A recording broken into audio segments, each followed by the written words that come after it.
Halo Mario Booster, selamat datang kembali di channel Mario Angelo. Baru aja media udah mengungkapkan kalau Nicolas Cage akan kembali berperan sebagai Spider-Man Noir. Namun bukan dari versi animasi lagi, melainkan versi live action yang akan digarap oleh Marvel Sony. Wow, ini adalah big news ya buat kita sebagai para fans Spider-Man cuy. So Mario Booster, let's break down this video.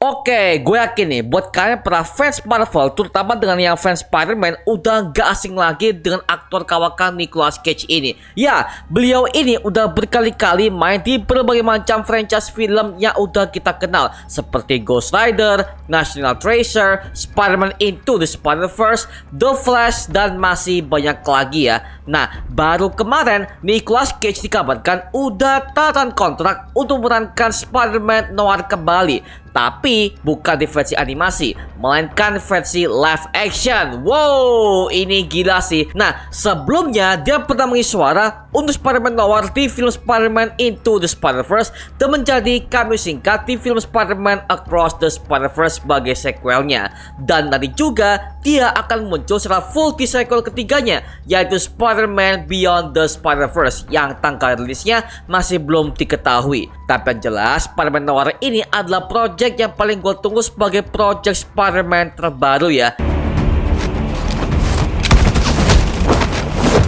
Nah, di sini letak masalahnya. Yang menggarapnya adalah Marvel Sony cuy. Seperti yang kalian tahu ya, bahwa Marvel Sony sekarang udah benar-benar kehilangan ide untuk mengembangkan Sony Spider-Man Universe alias SSU mereka semenjak kegagalan film Marvel kemarin yang begitu brutal di hadapan para fans maupun para kritikus film, yang buat dari pihak Marvel Sony ini harus putar otak untuk mengembangkan project mereka ke depannya.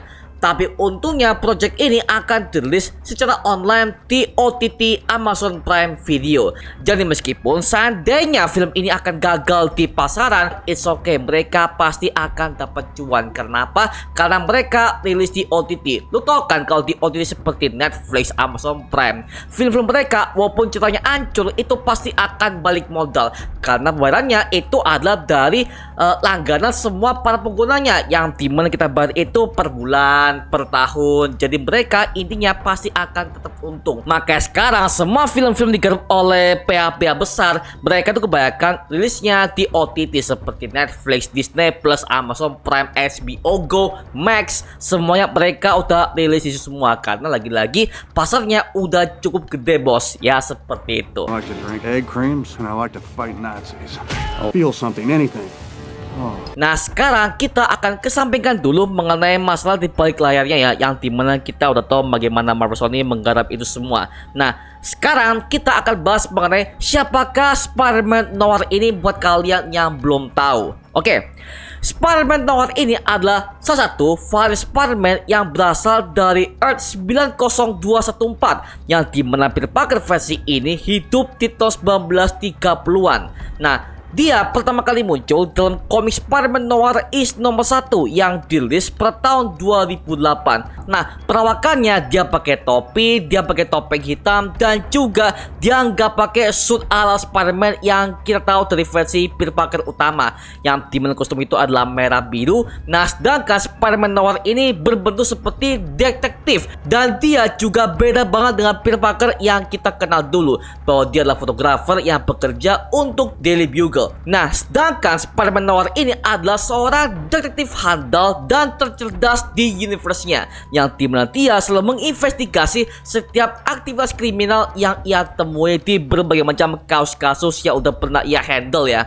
Nah, kehidupannya bahkan lebih suram semenjak dia kehilangan Uncle Ben di universe-nya. Maka dari situlah Peter Parker akhirnya berubah dirinya sebagai Spider-Man Noir untuk menjadi vigilante di kota New York dengan dalih tanpa rasaan pun kepada para villain-villainnya. Karena kalau kalian baca komiknya, kita bisa melihat aja kalau kematian Uncle Ben di universe ini itu lebih sadis dan juga nggak manusiawi lagi ya.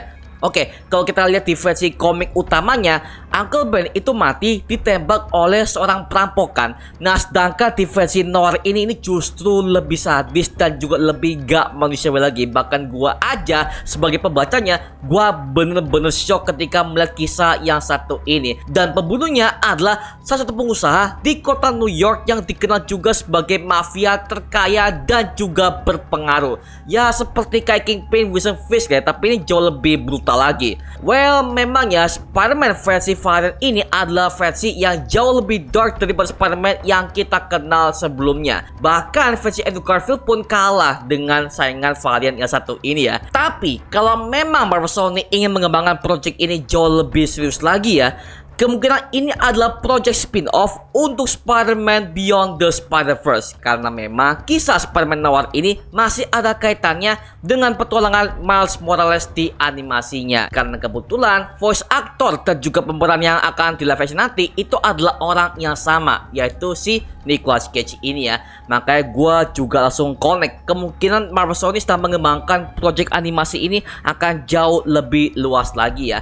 Makanya dari pihak studio akhirnya memutuskan untuk membuatkan projectnya secara live action sekalian, agar supaya para penonton dan juga para fans bisa mengembalikan kepercayaannya kepada Sony Pictures. It's 1933, and I'm a private eye. I like to drink egg creams, and I like to fight Nazis. Well, kalau dari pendapat gue pribadi ya, sebenarnya untuk Nicolas Cage itu sangat cocok banget ketika dia menyuarakan si Spider-Man noir ini di versi animasinya.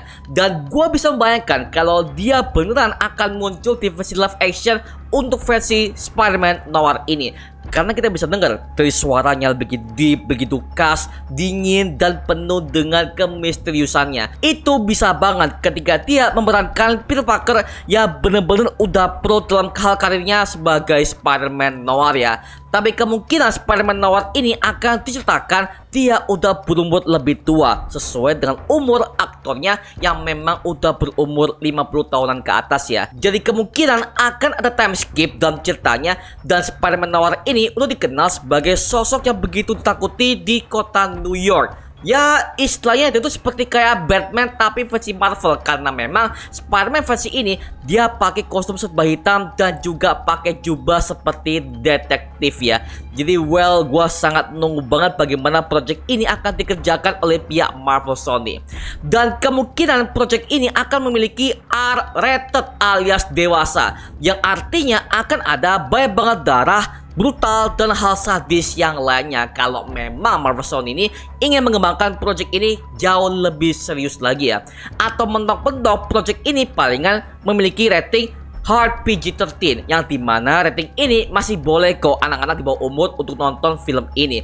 Tapi akan ada sebuah cerita yang berat yang terkandung di dalamnya. Karena seperti kalian tahu bahwa Spider-Man noir ini adalah Spider-Man yang bisa dibilang dia fokus kepada pendidikannya sebagai detektif swasta, karena memang ceritanya hampir mirip dengan Batman versi DC Comics. Makanya gue bisa katakan Spider-Man noir ini adalah Spider-Man versi dewasa dan tidak ada unsur anak-anaknya sekalipun, karena lawan-lawannya adalah lawan mafia, lawan koruptor, bahkan berbagai macam super villain yang dimana mereka itu punya konflik yang jauh lebih mature ketimbang villain-villain Spider-Man yang kita tahu di versi komik utamanya. Seperti itu ya. Well, apapun itu yang jelas gue mau lihat banget lah ya perkembangan project ini, dan semoga aja untuk direkturnya, penulis naskah, tolong pilih mereka yang sudah memiliki nama besar. Jangan sampai kegagalan di film Marvel ini akan terulang lagi hanya karena mereka pilih sutradara dan juga penulis naskah yang murah dan juga nggak punya nama banget ya. Please jangan sampai itu terulang lagi. Sorry ya, karena Marvel ini dari semua aspek yang gue tonton semuanya kacau dan kayak dibuat sama orang yang benar-benar gak punya pengalaman soal perfilman ya. Maka dari itu please Marvel Sony buatkan dengan sepenuh hati, dan kalau misalkan gak yakin mending batalkan aja projectnya. Jangan sampai elu gas aja hasilnya malah elu yang kena roasting ya, bermal duit kan. So kita tunggu aja ya bagaimana update selanjutnya dari project Spider-Man noir ini, oke? Business. Tip from Felicia Hardy brought me here. Looks like she was onto something. You see something, shoot first and ask questions. Never. We're not taking any chances. Read me? Oke, itu cuma mengenai berita soal Nicolas Cage yang akan berperan sebagai Spider-Man Noir di Marvel Sony yang akan siap tayang di Amazon Prime mendatang. Nah, sekarang gua serahkan kepada kalian. Gimana tanggapan kalian? Tulis aja di kolom komentar di bawah dan kita bisa diskusikan bareng seperti biasanya, oke? Itu cuma mengenai video kali ini. Jangan lupa like, comment, dan subscribe untuk mendukung gua buat video menarik dan menghibur kalian semua. Karena gua janji sebisa mungkin gua akan buat video seperti ini lagi untuk kalian semua. Dan jangan lupa untuk follow semua sosial media kita di Instagram, Twitter, TikTok, bahkan Spotify kita ya. Linknya udah gue siapkan di kolom deskripsi di bawah. Karena situ kita juga update berbagai macam konten terbaru buat kalian semua. Dan kalau kalian ingin join bersama kita di grup komunitas, langsung aja join di grup ya kita namanya Mario Booster Official. Linknya udah gue siapkan di kolom deskripsi di bawah. Dan juga terima kasih buat kalian yang telah bergabung ke membership community. Nama gua Mario Angelo dan sampai ketemu di video berikutnya. Adios semuanya. Wuh.